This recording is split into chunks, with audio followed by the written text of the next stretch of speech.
Bristol Dirt was a wild ride, and we almost had a first-time Cup Series winner. And then, of course, going into turn 4, my heart broke.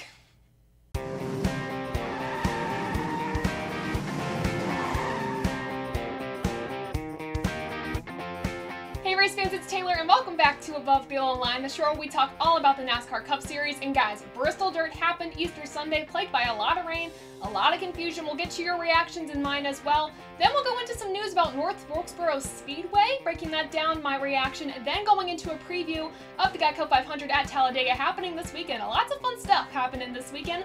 So without further ado, let's get to your results of the Food City Dirt Race. First off, kudos to Fox for their pre-race coverage. It was actually really good and refreshing. They brought back the main stage to the pre-race show, which was actually so much fun to see all the fans and hear them. It felt like a party for Easter Sunday, so very glad that happened. It was also great to see DW back in the booth. And then at one point during the rain delay, we saw DW, Larry Mack, and Mike Joy all in the booth together, and my childhood heart was happy again. So that was awesome to see. Something that broke my heart, though. I mentioned this going into the video, but literally turn 4, we almost had Tyler Reddick winning his first Cup Series race. Things didn't happen that way, and Kyle Busch, the man who doesn't like when guys hack their way into the win, hacked his way into the win and got his first Cup Series win of the season. This is Kyle Busch's 60th win in the Cup Series and Joe Gibbs Racing's second win of the season. Also, this marks 18 straight seasons with a win from Kyle Busch, tying Richard Petty for the most ever. Of course, a look at the rest of your top 10. Second place, Tyler Reddick. Third, Logano. Fourth, Larson. Fifth, Blaney. Sixth, Bowman. Seventh, Bell. Eighth, Elliott. Ninth, McDowell. And rounding out your top 10 is Ty Dillon. Really good finishes for McDowell and Ty Dillon. Ty really impressed me during this race and even all weekend long. He won his heat. So for me personally, I was expecting big things from Ty and he delivered. So really big congrats to that 42 team. Now we have to look outside the top 10 at some notable top finishers. Got to look at 11th, 12th, and 13th with Keselowski. First off, did not expect him to run this well on Bristol Dirt, and then he pretty much showed up at the end, running in the top 5, and then somehow managed to slip outside the top 10, which was unfortunate, but nevertheless a good day for Brad Keselowski. Then in 12th was Daniel Suarez. He was actually able to fend off not only Kyle Larson, who is a dirt pro, but other dirt pro, Christopher Bell, which was so impressive to watch. I know he did really well last year in the Bristol Dirt Race, so it was good to see him continue that streak, and I'm kicking myself a little bit because I originally was going to choose him to win this race, and then I went with Chase Elliott. Chase Elliott did get a top 10 finish, so I'm not going to complain about that, but nevertheless, really solid performance from Daniel Suarez, and I was thinking if the rain delay, if the rain picked up at the right time and kind of monsooned a little more than it was, I think we would have seen a Daniel Suarez win. I really thought we would have, but of course the race played out until the end, and we got Kyle Busch winning. Nevertheless, exciting for Daniel Suarez. Then we have Cole Custer. Not really a positive here, though. Started on the pole, of course, because in his heat he went from 9th to 2nd. I didn't really know that Cole Custer was really good on dirt, and he proved me wrong, basically, until issues started to plague him at the beginning of the race. He had mud caked on his grill, went to pit road to get that cleared off. The NASCAR called a caution for everyone to get the dirt off the grill of their cars. But Cole Custer, he went early, and they were like, nah, Cole, you went in early, you kind of called the caution for us, but we're not going to give you that lap back. So that frustrated me a little bit. Definitely going to talk about that in a few moments when we talk about the rule confusion. But that was the start of bad to worse for Cole Custer this weekend. So unfortunate that he got the pole this weekend. I was expecting big things, but unfortunately just didn't pan out with how the beginning of the race happened for Cole Custer. I also wanted to shout out Josh Williams, who actually made his first Cup Series start for Live Fast Motorsports. He actually finished 25th, which in my opinion, if you have your first start in the Cup Series, especially at dirt, that's a win. So congrats to Josh Williams and the whole 78 team on that 25th place finish. Now it's time to award this weekend's LVP and MVP award. Now for the LVP, this might shock some people because this driver actually did really well, all things considered, until the end, where I feel like there was a little bit of an oof from this driver. But I'm going to give the LVP award to Chase Briscoe. He had a chance to finish second, ran really well all weekend, and then it got a little greedy for the win in my opinion. Spun out Tyler Reddick, got them both spun out, and then Chase Briscoe finished the race in 22nd. So going from 2nd to 22nd. Not what I would call a win this weekend, so Chase Briscoe, for that reason, is my LVP. Now for the MVP award. Now, I could give this to Kyle Busch. I like Kyle Busch. It's his first win of the season. However, he's my honorable mention. I just can't do it this week. I have to give it to Tyler Reddick. Not only did he hold off Kyle Busch for quite a while in the last part of the race, he was also able to hold off dirt champions like Kyle Larson, Christopher Bell, able to hold off even Joey Logano, who won this race last year. I think if the race went on a little bit longer and we didn't see that bump and spin for the win at the end, I think Chase Briscoe probably would have overtaken Tyler Reddick. Nevertheless, a really good effort from him. Won his heat, really good in practice all weekend, and overall, really solid weekend for the 8 team. So congrats to Tyler Reddick on winning this week's MVP. Now that we have completed awarding our LVP and MVP, it's time to go to our next segment of this show called Down the Line, where we talk about key moments of this race. First thing we got to talk about is rule confusion with the rain delays, the cautions. All this created a little bit of a disaster on NASCAR's hands until it kind of wasn't. They kind of had a scapegoat with the weather getting a lot better. But starting with lap 13, NASCAR pulled a mandatory caution to allow the drivers to go to pit road to get the mud off their grills without a competitive advantage. So if drivers decided to come in to fix an issue because the track maintenance just wasn't that great, wouldn't penalize the drivers for it. However, the issue is Cole Custer came down pit road first before the caution was flown to fix the same issue that NASCAR allowed every driver to do for free. Cole Custer did not go down during the caution, therefore he was penalized a few laps because, he wasn't there under caution. He wasn't fixing the issue under caution. My opinion is he should have been given his laps back. Their team caught the issue early. Unfortunately, not only caught the issue early for NASCAR, but caught the issue early in terms of they were the first team to really run into overheating with the mud caking on the grill. So my opinion, I think NASCAR should have given him the laps back, and because this kind of resulted in disaster for the rest of the evening for Cole Custer. So that was rule number 1 that I just was a little iffy on to start the race. Then we went into the big topic of discussion for the evening.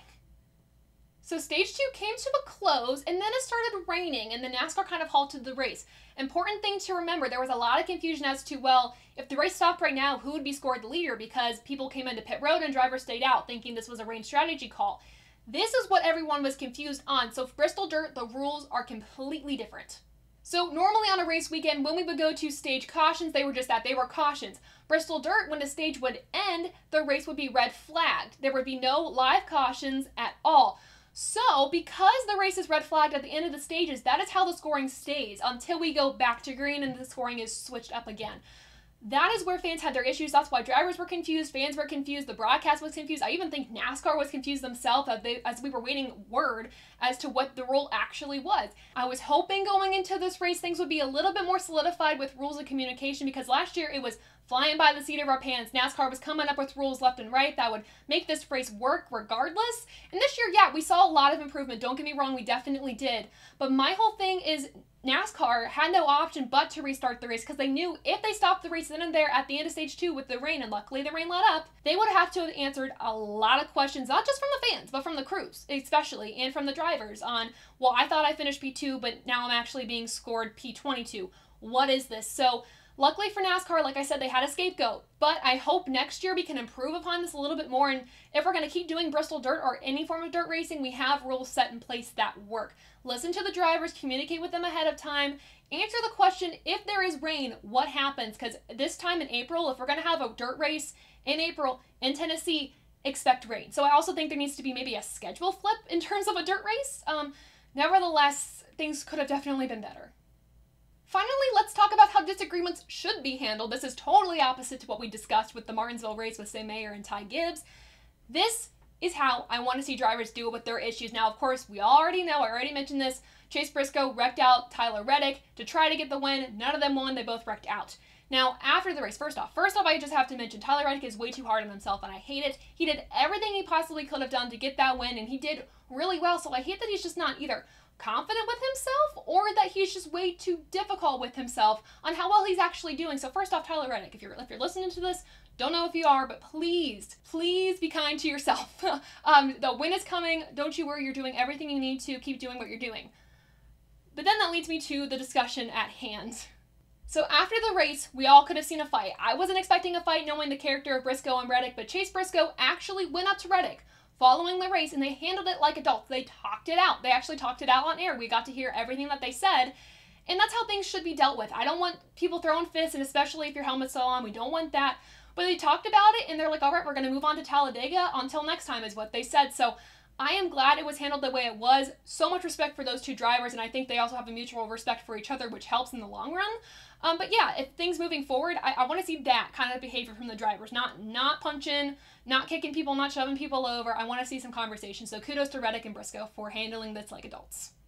All right, let's close out this recap of the Food City Dirt Race by rating this race above or below the yellow line. I had a poll on Twitter, which you responded to, and here's how it went. 34.8% of you said this was a great race. 31.8% said it was good, 18.2% said okay, and 15.2% said it was bad out of 132 votes. So thanks guys for participating in this.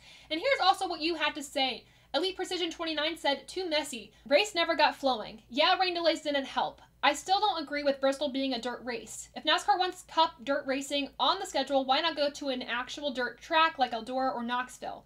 They gotta do a better job with track prep BTW. Eddie Wagner said, loved it. Without the rain, it's a different night. Hats off to the track crew for prepping and saving the track. Drivers put on a hell of a show. Pure class from 8 and 14, my favorite race on the schedule. Glad lessons from last year were learned, and they learned more today. Would agree. Mike Mast 44 said it was better than 2021 race, but the concrete puts on much better racing and it's cleaner. Personally, I attend a lot of races, but I wouldn't spend my money at this specific event. Jonathan Field said the track and racing were vastly improved from last year. There were some nice, feel-good runs and unpredictably up front. The rain and scoring woes were unfortunate, but it didn't derail the race. I think next year is going to improve again and be the best Bristol dirt race. Finally, Ben said the finish was certainly entertaining and we saw some solid racing, but the confusion regarding the running order under red was frustrating and the track prep needs to be better at the start next year. So in conclusion, and then shows this gif, well, I love parts of it, I hated parts of it. So let's conclude with my thoughts here and my race rating. Was this better than 2021 Bristol Dirt? Abso-freaking-lutely it was. The track was treated much better, and the build-up to this weekend was also much better. We had the heats that did really, really well. Before that, we had the practices, which we got to see the track in its prime. Of course, Sundays when things derailed, we had the rain that totally threw off the track treatment and also the rules and made people upset and angry and confused. So that's where this race is missing for me. Also, the beginning of the race, just like I said, with the track treatment, just wasn't as good as the last half of the race, which I honestly, in my opinion, the rain might have made the track a little better. I know we had a lot of annoying cautions, so that also knocks my rating a little bit.